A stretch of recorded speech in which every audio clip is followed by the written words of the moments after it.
ہمارے معاشرے میں توہم پرستیاں بہت ہیں، ضعیف الاعتقادی توہم پرستی، ذرا ذرا سی بات میں کچھ ماورائی آسیب کا توہم ہو جاتا ہے،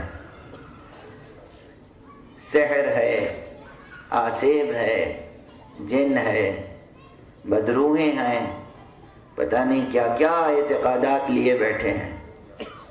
ان سب چیزوں کی کوئی حقیقت نہیں ہے، کوئی حیثیت نہیں ہے۔ کتنا ہی بڑا کوئی جادوگر ہو، کتنا ہی بڑا ساحر ہو، کتنی ہی سخت نظر بد ہو، کیسا ہی آسیب ہو، قرآن پاک کے بس 2 سورے اس کو مٹانے کے لیے کافی ہیں۔ سورہ قل اعوذ برب الفلق اور سورہ قل اعوذ برب الناس۔ اگر آج آپ ہمارے بیان سے کوئی پیغام لے کر نہ جائیں، صرف یہی ایک بات گرہ میں باندھ لیں،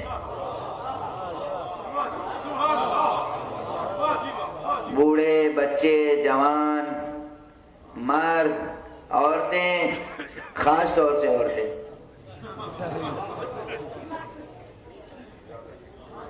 میری مائیں، بہنیں، گرہ میں باندھ لیں یہ بات۔ میں اس مقدس منبر سے یہ بات عرض کر رہا ہوں پوری ذمہ داری کے ساتھ۔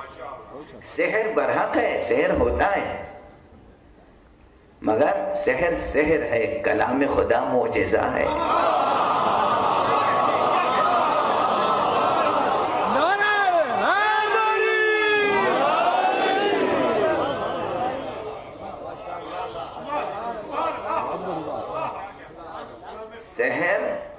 سحر ہے، سحر کا اثر ہوتا ہے، بالکل ہوتا ہے، شک نہیں۔ یعنی اگر اس مجمع میں ہمارے بالغ نظر جو دانشور ہیں اور شعراء ہیں، ان کے لیے تو یہ باتیں شاید پہلے سے حل شدہ ہوں، لیکن جو نوجوان ہیں، بچے ہیں، وہ شاید یہ سمجھتے ہوں کہ سورج کا پلٹانا زیادہ بڑا معجزہ ہے، چاند کا 2 ٹکڑے کر دینا زیادہ بڑا معجزہ ہے، درخت کو حرکت میں لے آنا زیادہ بڑا معجزہ ہے، ہتھیلی پر سنگریزوں کا کلمہ پڑھنا زیادہ بڑا معجزہ ہے۔ ان کو میں ایک بات بتا دوں اس وقت، اچھی طرح سمجھ میں آ جائے گی، اور وہ یہ ہے کہ یہ اتنے بڑے بڑے معجزے جسے آپ معجزہ سمجھ رہے ہیں، یہ معجزہ جس کلام کی وجہ سے ظہور میں آتا ہے، وہ کلام بڑا ہے یا معجزہ؟ آج تک کسی نے شک نہیں کیا۔ اور اس معجزے میں یہ ذکر ہے، اس قرآن میں یہ ذکر ہے کہ جناب موسیٰ کے مقابلے میں بہت سے جادوگر آ گئے تھے، ایک موسیٰ تنہا، ایک چھوٹا سا ان کا عصا، اور مملکت فرعون میں جتنے بڑے سے بڑے ساحر تھے وہ سب اکٹھا ہو گئے، سب کے سحر کو ایک عصا نکل گیا۔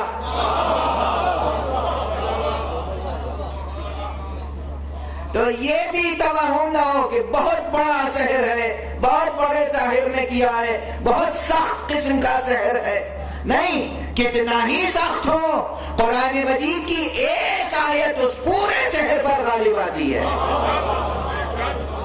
ایک آیت۔